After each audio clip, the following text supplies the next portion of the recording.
A paz do Senhor, meus amados, tudo bem com vocês? Bom, hoje nós vamos dar continuidade à nossa escola da EBD, né? O tema de hoje se trata sobre dons de poder. E essa palavra dons de poder está no plural. Logicamente, nosso Deus ele é muito criativo e ele tem as diversas formas de manifestar o seu poder. Nós louvamos a Deus por essa oportunidade de estarmos aqui e queremos dizer para você que nós estamos numa sequência de estudos, né, da EBD, que fala sobre dons espirituais e ministérios. E nós estamos hoje na quarta lição do segundo trimestre de 2021 para trazer esse tema para a edificação do corpo de Cristo. Então, amados, a Bíblia, né, para muitos pode ser um livro esquecido numa estante, um livro histórico apenas, um livro empoeirado, um livro saturado. Mas para nós que conhecemos ao Senhor, concordamos com a palavra lá em Romanos 1:16, que diz: a palavra de Deus é o poder de Deus para a salvação de todo aquele que crê. Louvado seja Deus por isso, amados. Então, para nós que conhecemos ao Senhor, ela é o poder de Deus e ela também é o nosso livro. É o livro que traz toda a regra de fé, toda a regra de prática, e nós também passamos a conhecer a nossa história como igreja, né? Que veio desde os tempos primórdios, né, dos nossos pais, né, lá na história de Adão e de Eva, né, que gerou toda a humanidade, até chegar até nós, como a Bíblia diz, que Jesus ele veio para os seus, mas os seus não o receberam. Mas todos aqueles que o recebem, o Senhor mesmo deu o poder de serem feitos filhos de Deus, aqueles que creem no seu nome. Então eu estou inserida, você está inserido. Então essa é a nossa bênção, estarmos inseridos nos planos e nos propósitos de Deus. E é necessário que nós estejamos nessa situação de estar sempre buscando a Deus e aprender com Ele, né? Porque não podemos amar a um Deus que deixou uma palavra, que deixou a palavra para nós nos edificarmos e a gente não ler essa palavra. Como é que vamos conhecer a Deus se não lermos a palavra, não é verdade? Então, nós estamos aqui com o nosso texto áureo, que encontra-se em 1 Coríntios, capítulo 2, versículos 4 e 5, que diz: a minha palavra e a minha pregação não consistiram em palavras persuasivas de sabedoria humana, mas em demonstração do Espírito e de poder, para que a vossa fé não se apoiasse em sabedoria de homens, mas no poder de Deus, né? Louvado seja Deus, né? Por isso, vejamos aqui, amados, em 1 Coríntios, capítulo 1, do versículo 18 ao 25, o que é que diz? Porque a palavra da cruz é loucura para os que perecem, mas para nós que somos salvos é o poder de Deus. Porque está escrito: destruirei a sabedoria dos sábios e aniquilarei a inteligência dos inteligentes. Onde está o sábio? Onde está o escriba? Onde está o inquiridor deste século? Porventura não tornou Deus louca a sabedoria deste mundo? Pois visto que, na sabedoria de Deus, o mundo não conheceu a Deus pela sua sabedoria, aprove a Deus salvar os crentes pela loucura da pregação. Porque os judeus pedem sinal e os gregos buscam sabedoria. Mas nós pregamos a Cristo crucificado, que é escândalo para os judeus e loucura para os gregos. Mas para os que são chamados, tanto os judeus como os gregos, lhes pregamos a Cristo, poder de Deus e sabedoria de Deus. Porque a loucura de Deus é mais sábia do que a loucura dos homens, e a fraqueza de Deus é mais forte do que a fraqueza dos homens. Quem pode entender a mente do Senhor? Quem primeiro deu a Ele para que fosse reconhecido ou restituído? Porque dele, por Ele e para Ele são todas as coisas. A Ele toda a glória, eternamente. Amém. Só entende as coisas de Deus quem está em Deus, quem tem um encontro com Deus. As coisas espirituais, elas são discernidas espiritualmente. A palavra de Deus é loucura para os que perecem, mas para nós que fomos salvos, ela é o poder de Deus para a salvação de todo aquele que crê. Louvado seja o Senhor, porque essa palavra, esse Senhor nos alcançou. Nossos olhos estão abertos e foram abertos para enxergarmos tão grande salvação, a salvação que vem direto do trono do Senhor. Amém, amados? Então, na nossa verdade prática, ela diz o seguinte: os dons de poder são capacitações especiais em situações que demandam a ação sobrenatural do Espírito Santo na vida do crente. Tudo vem de Deus, tudo é para a glória de Deus e nós somos esses instrumentos que Deus ele tem prazer em usar. Louvado seja o nome do Senhor. Na nossa introdução, amados, nós lemos o seguinte: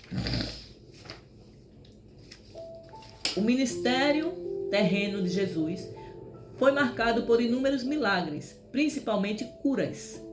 A história eclesiástica comprova que a igreja do primeiro século também operou maravilhas no poder do Espírito Santo.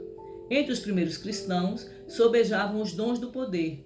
Se Jesus não mudou e os dons espirituais são para a igreja de hoje, por que atualmente não vemos as manifestações dos dons de poder em nosso ambiente com mais frequência? Por quê? Será falta de conhecimento a respeito do assunto? Ou será por causa do mau uso que alguns fazem das dádivas divinas? Nessa lição estudaremos a respeito dos dons de poder, veremos como eles são necessários à vida da igreja. Se você deseja recebê-los e usá-los para a glória do nome do Senhor, proporcionando a edificação da igreja, busque-os com fé em oração. A palavra diz que ele distribuiu dons aos homens e tudo tem que ser feito para a honra e glória do nome do Senhor.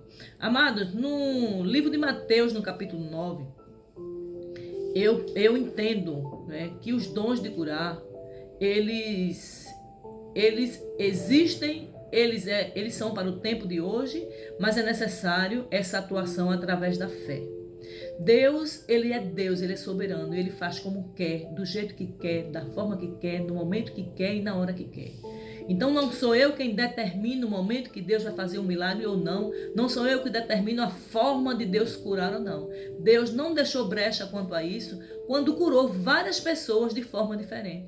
E eu acho interessante, né? Nós tivemos uma pregação, temos tido pregações que falam para tomarmos atitude diante de situações, atitudes de fé. O que queres que eu te faça? É necessário que a gente fale, que a gente converse, que a gente tome uma atitude diante do Senhor. Então nós vemos no capítulo 9 de Mateus alguns acontecimentos, né, que trazem para nós uma experiência e um ensinamento. Vemos um homem que ele foi carregado, um paralítico foi carregado numa cama pelos seus amigos. E Deus, vendo aquilo, né, Deus disse que viu a fé deles, dos amigos, em trazer o paralítico. E disse: homem, levanta-te, toma a tua cama e anda. Deus viu a fé daqueles que traziam o paralítico. Então, amados, eu vejo a atuação do poder de Deus em cima de fé. Em cima da fé. O que seria a fé? A fé é a certeza das coisas que se não veem e a firme convicção dos fatos que se esperam. Você crer vendo possibilidades é muito fácil. Mas você crer sem ver possibilidades é você acreditar cegamente em um Deus que pode fazer milagre e pode mudar a situação. Então teve o caso desse paralítico, teve um homem também que estava com a filha já morta, né? E ali ele acreditou que se apenas ele enviasse uma palavra, a filha dele estaria curada. E quando Jesus chegou no ambiente, disse: volte, que ela já está morta. Ele falou: homem, tu crê? Ela está dormindo.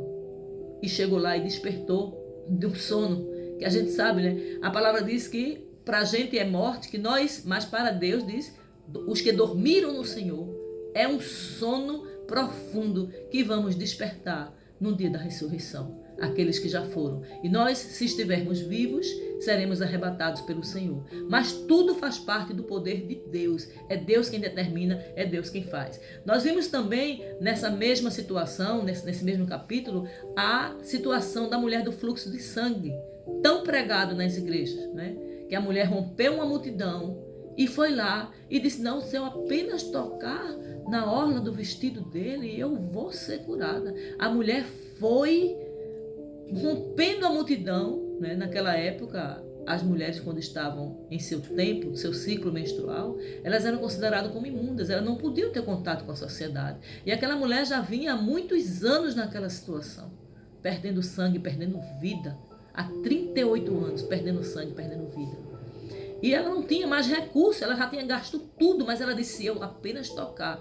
E exatamente no momento que ela tocou, o Senhor Jesus sentiu que saiu virtude dele. E naquela multidão, quem me tocou, parecia até uma piada. Ele no meio de uma multidão, pessoas empurrando para lá e para cá. Quem foi que me tocou? Mas, mestre, a multidão te oprime, te puxam para um lado e outro para o outro, e tu vens perguntar quem foi que te tocou? Ele disse assim, alguém me tocou, porque de mim saiu virtudes. Então veja que esse poder de Deus é de Deus. Ele usa o ser humano, mas a virtude sai direto do trono do Senhor. Então ninguém tem que se vangloriar de absolutamente nada. Porque quando eu oro eu curo, porque quando eu oro o fogo desce, porque a minha oração tem mais poder. Não! Quem cura é Deus. Quem derrama unção é Deus. Quem faz o milagre é Deus. Nós não temos que nos vangloriar de nada. A palavra diz que aquele que se gloriar, se glorie nisso, em me conhecer e saber que eu sou o Senhor Todo-Poderoso. É nessa glória que nós temos que andar. Em conhecer ao Senhor, em saber que Ele é o Senhor Todo-Poderoso e que tudo vem dEle, tudo é para Ele, tudo é dEle. Louvado seja o nome do Senhor. Então, depois, no mesmo capítulo de Mateus 9, fala de 2 cegos que apareceram, pedindo ao Senhor para ter misericórdia deles. Aí o Senhor virou para ele e disse assim, vocês acreditam que eu posso fazer isso? Ele disse, sim, eu acredito. Aí Jesus foi lá, tocou nos olhos dele e disse assim, seja feito conforme a sua fé. Então eu entendo que a fé é o carro-chefe para a cura acontecer. Deus pode usar até no momento de louvor para alguém ser curado. Deus pode usar através de uma oração. Deus pode usar através de uma palavra profética. Vai em paz que a tua fé te salvou. Creia que o Senhor pode fazer. Através de uma palavra vinda direto do trono de Deus, pela fé daquele que está emitindo essa palavra, Deus pode curar sim. Porque Deus, ele não depende de ninguém. A ordem que dá é Ele, a obra é dEle, tudo é para Ele e para a glória dEle. Louvado seja o nome do Senhor. Então, amados, no tópico 1 nos fala do dom da fé. O que significa fé? Na Epístola dos Hebreus, temos que a fé é o firme fundamento das coisas que se esperam e a prova das coisas que se não veem. Como já foi falado anteriormente, ver para crer é fácil. Difícil é crer sem ver, diante de impossibilidades. Porque tem coisas que a medicação pode até fazer, mas tem coisa que só Deus pode fazer. Quando os nossos recursos se acabam, quando as nossas possibilidades humanas se acabam, Ele entra com o sobrenatural. Porque a fé nele e a fé daquele também que propaga a Ele, ela entra em ação e o Senhor faz. Agora é quando Ele quer para um propósito. Quando Ele dizia assim, vai e não conte para ninguém, o povo ficava tão alegre que saía espalhando. E aquilo aumentava mais o número daqueles que seguiam ao Senhor. Então é importante a igreja do Senhor ter esses sinais de fé, esses sinais de cura, para que outras pessoas possam ser contagiadas pela fé, contagiadas pelo poder de Deus. É muito bom a gente saber que alguém está muito enfermo, que não tem cura, e vai alguém lá, ora, unge, e de repente essa pessoa se levanta daquela situação, através do poder de Deus e da fé. Que Deus possa, a cada dia, aumentar a nossa fé para que possamos fazer grandes obras para Ele ainda. Essa é a definição bíblica das coisas que não se veem e dos fatos que se esperam. Pois mostra a total confiança e dependência de Deus. Aprendemos com o texto do capítulo 11 de Hebreus, conhecido como a galeria dos heróis da fé, que Deus é poderoso para fazer todas as coisas, sendo a nossa fé em Deus fundamental para as operações divinas entre os homens. Então depois você leia todo o capítulo 11 do livro de Hebreus, que são várias situações que mostram os servos, os nossos patriarcas que passaram, e fala da fé que eles tiveram, em seguir o comando de Deus, em seguir a orientação de Deus e ver realmente o poder de Deus agir e atuar na vida deles. No subtópico 2 diz o seguinte, a fé como dom. É distinta daquela que recebemos por ocasião da nossa salvação. Tem a fé salvífica, né? Que aquela pessoa, ela recebe a palavra da fé, a palavra da pregação do evangelho, e ela passa a crer através da fé. Que Deus é poderoso, que Jesus é real, que a Bíblia é verdadeira. Então existe essa fé salvífica, né? Então igualmente se distingue da fé evidenciada como fruto do Espírito. Tem a fé também que está lá em Gálatas 5:22 falando do fruto do Espírito. Mas quando se fala em dom da fé, presta atenção, tem a fé para a salvação, tem a fé como dom do Espírito, e tem a fé como o dom da fé, que vem direto do Espírito Santo, que é ele quem concede ao servo para realizar coisas que vai além da esfera natural da vida. Ela transcende a esfera natural da vida, com o objetivo sempre para a edificação da igreja. De acordo com o teólogo Stanley Orton, ele diz o seguinte: esse dom é uma fé milagrosa para uma situação ou oportunidade especial. Então observa que existe uma diferença entre a fé para a salvação e a fé como dom, né, de cura, como dom do poder de Deus. Existe essa diferença. Essa do poder de Deus é para uma operação especial, para Deus manifestar o seu poder, para que vidas sejam edificadas e o nome dele seja glorificado. Eu me lembro, no tempo de Formosa, quando os servos de Deus estavam ali, e um paralítico olha para mim, me ajude, pedindo ajuda, tenha misericórdia de mim. Aí os nossos amados disseram assim: olha para mim, olha para mim, olha para nós. Nós não temos nem prata, nem temos ouro, mas o que temos, isso te damos. Em nome de Jesus de Nazaré, levanta-te e anda.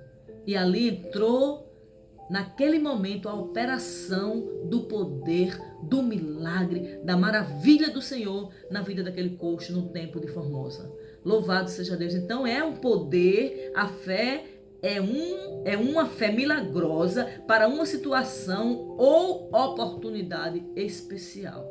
Ali Deus, ele realizou um grande milagre, uma operação de maravilha, porque todos conheciam aquele coxo.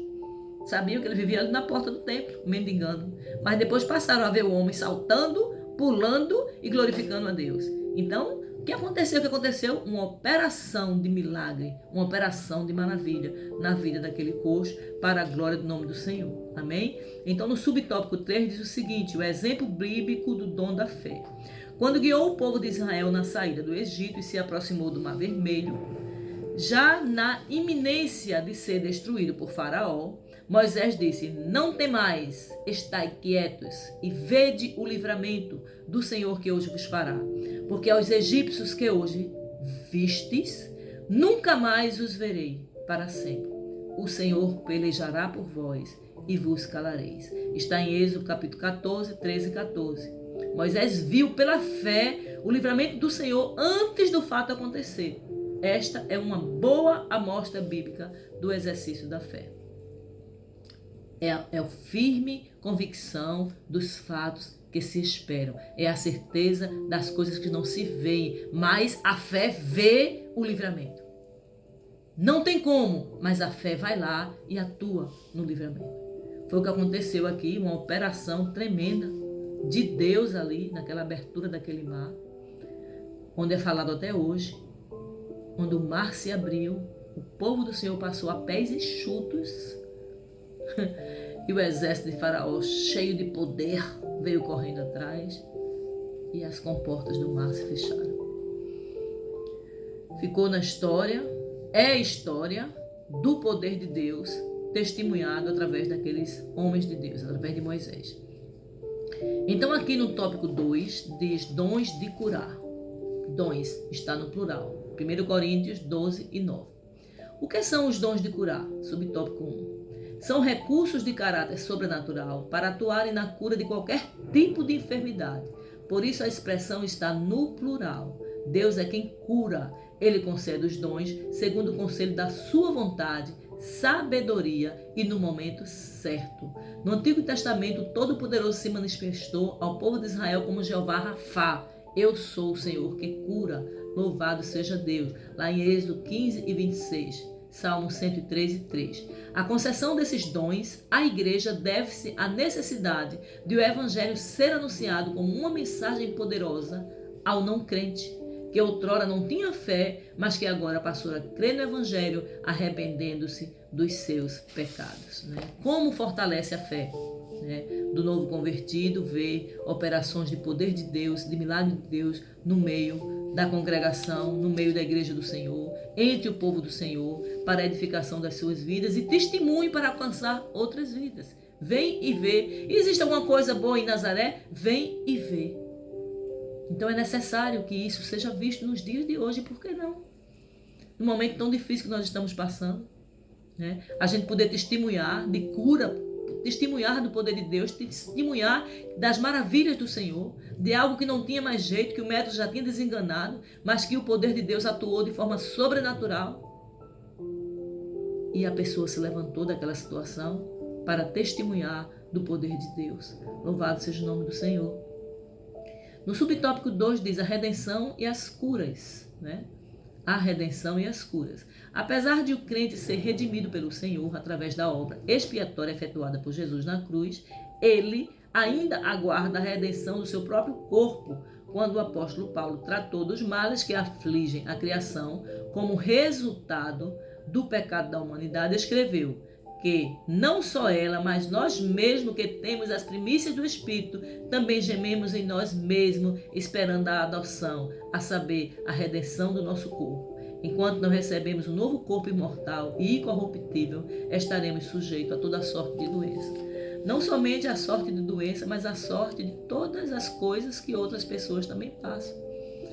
Deus não nos isentou de passarmos por lutas, muito pelo contrário. Ele falou que no mundo nós teríamos aflições, mas era necessário que nós tivéssemos bom ânimo. Então, enquanto estivermos aqui na terra, nessa terra de meu Deus, nós passaremos por muitas coisas, enfermidades, tristezas, angústias, morte, E tudo nos causa dor física, dor emocional, tudo nos causa dor. Mas existe uma promessa gloriosa, a redenção do nosso corpo, de um corpo mortal para um corpo incorruptível, em que não sentiremos mais dores, angústias, tristezas. O Cordeiro enxugará dos nossos olhos toda a lágrima. A nossa fé confirma que isso é verdade. A nossa esperança é a vinda do nosso Mestre, a nossa esperança.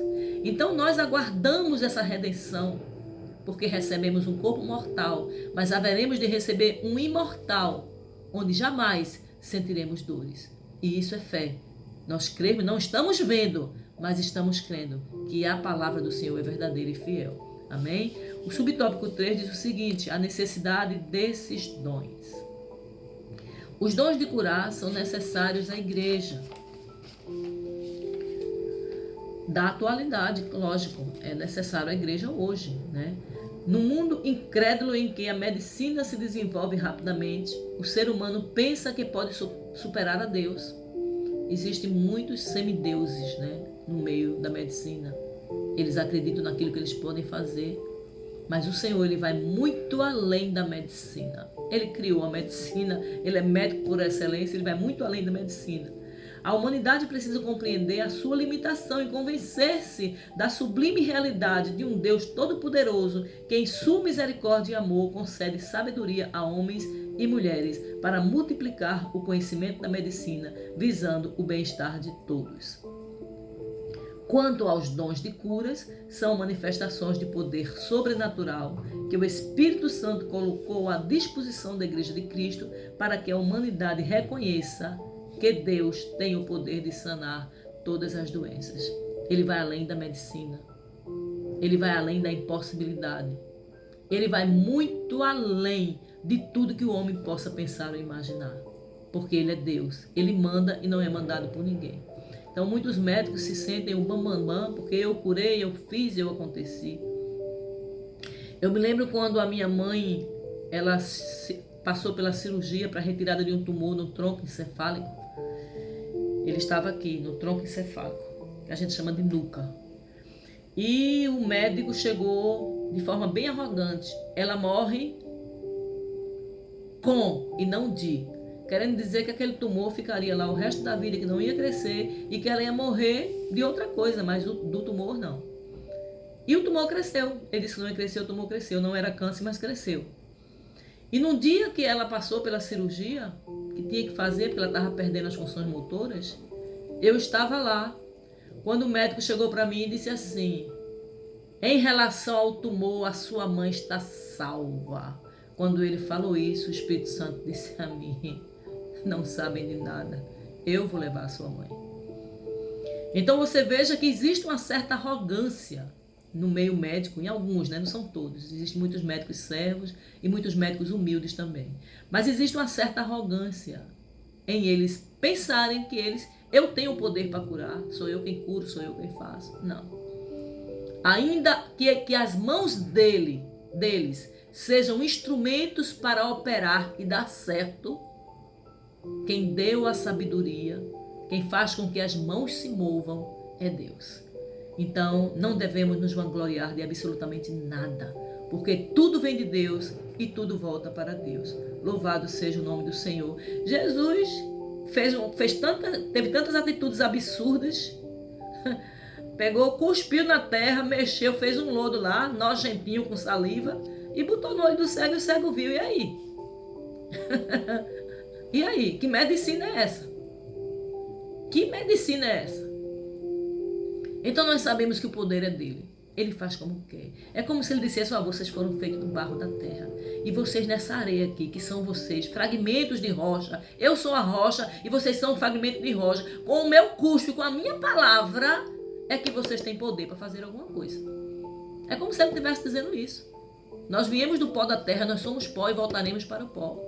Mas através do poder de Deus, tudo pode ser transformado. Até o pó é transformado em corpo incorruptível, que é o corpo que nós iremos receber quando formos para os céus. Eu creio que eu irei. Eu espero que cada um que está ouvindo essa lição também creia. E se ainda não se entregou totalmente para o Senhor, se entrega que vale a pena.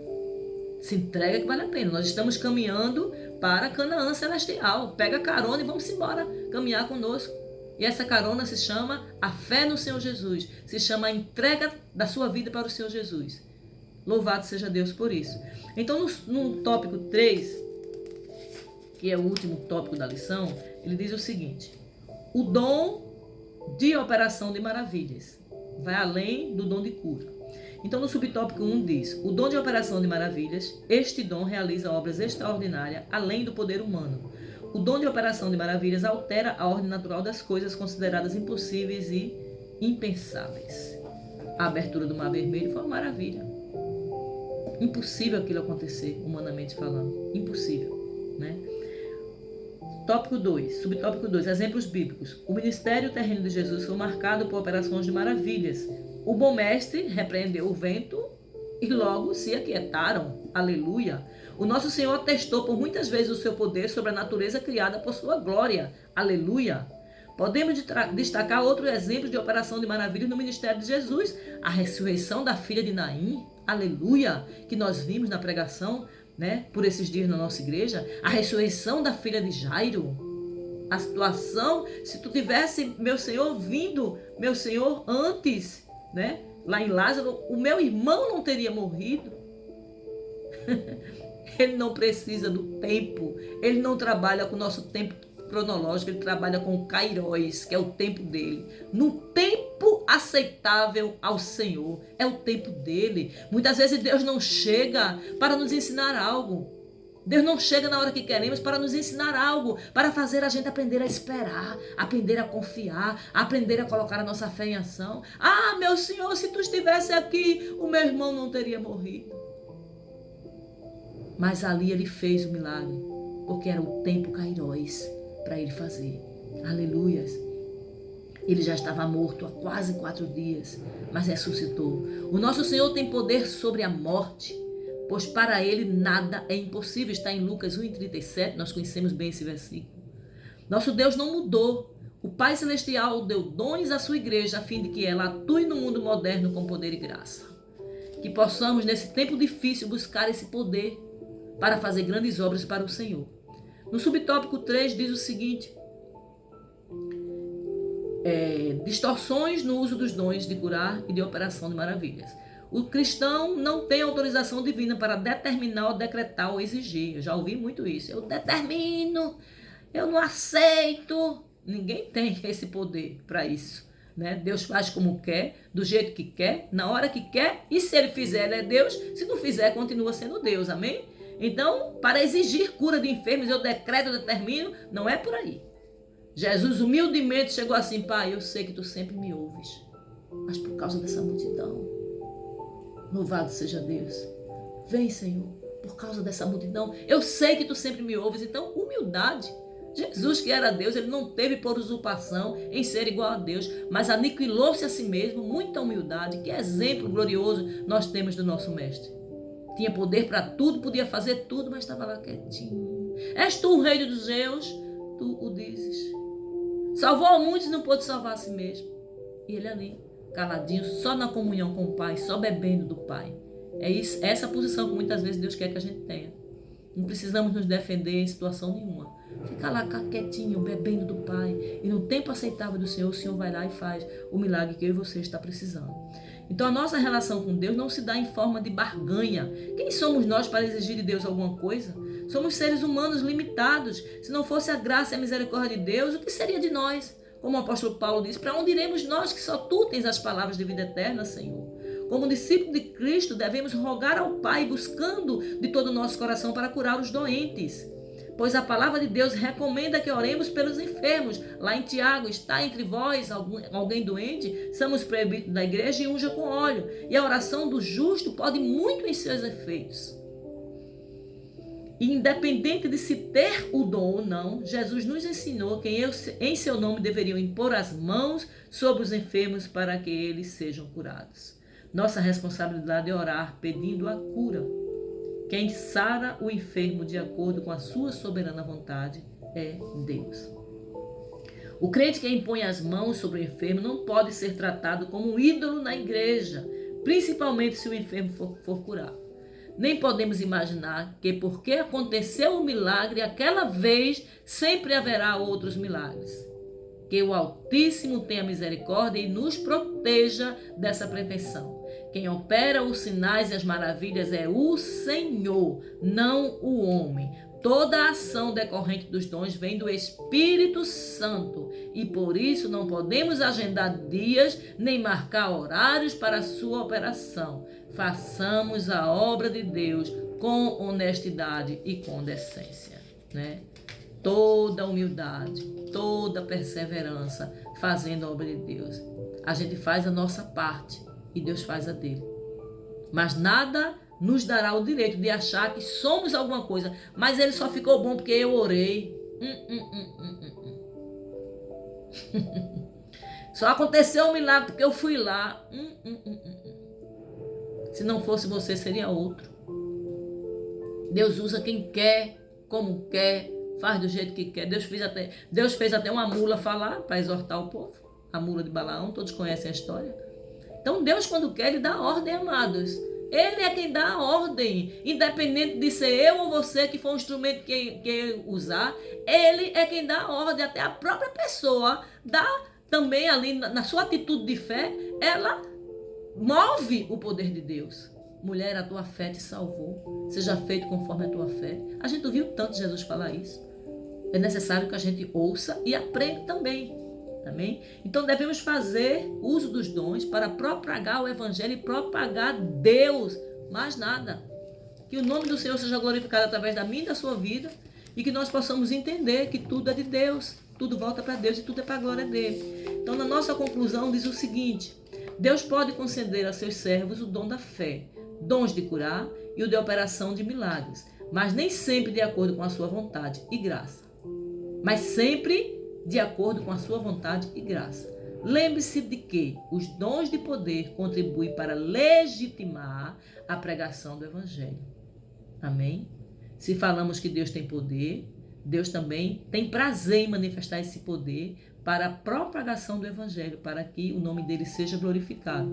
Infelizmente, há pessoas que querem utilizar essas dádivas para obterem lucros financeiros e enriquecimento pessoal. Não precisa de comentários sobre isso, sabemos de muitas histórias. Isso envergonha o nome do Senhor e mancha a idoneidade da igreja na sociedade. Quem procede dessa forma está suscetível ao juízo de Deus que virá no tempo próprio. Que nós, a igreja, o povo do Senhor, façamos uso dos dons de poder para propagar o Evangelho de nosso Senhor Jesus Cristo e glorificar o nome do Pai no poder do Espírito Santo. Quer comais, bebais ou façais qualquer outra coisa, que seja única e exclusivamente para a glória de Deus. Que nós possamos buscar sim os dons para legitimar o Evangelho, para que muitas pessoas que não acreditam hoje se cansaram de ver tanta coisa errada em relação a atitudes mercenárias no meio do povo de Deus, até vendas de indulgências, vendas de curas, né? Traga tanto que você vai sair daqui curado. A gente sabe de muitas histórias, mas não foi para isso que Deus deu dom aos homens. É para a edificação do corpo de Cristo, para a propagação do Evangelho, para poder ao testemunhar. E no final das contas, o único objetivo de Deus é ganhar almas para o reino. Foi para isso que ele veio. Todas as obras foram feitas para ganhar almas para o reino. Ide por todo mundo e pregar o Evangelho a toda criatura. Essa palavra ainda é real, essa palavra é atual, que nós possamos usar a nossa fé para fazer obras lindas para o Senhor, mas que tudo seja com o objetivo de aumentar os salvos no reino e Deus passar a ser conhecido como nós somos conhecidos. Que Deus nos abençoe, que o nome do Senhor a cada dia seja glorificado, que eu e você possamos nos levantar da posição de inércia e orar ao Senhor para que Deus possa direcionar a minha e a sua vida para fazermos grandes obras nesse tempo difícil que nós estamos vivendo. Em nome de Jesus, fiquem todos na paz do Senhor. Amém?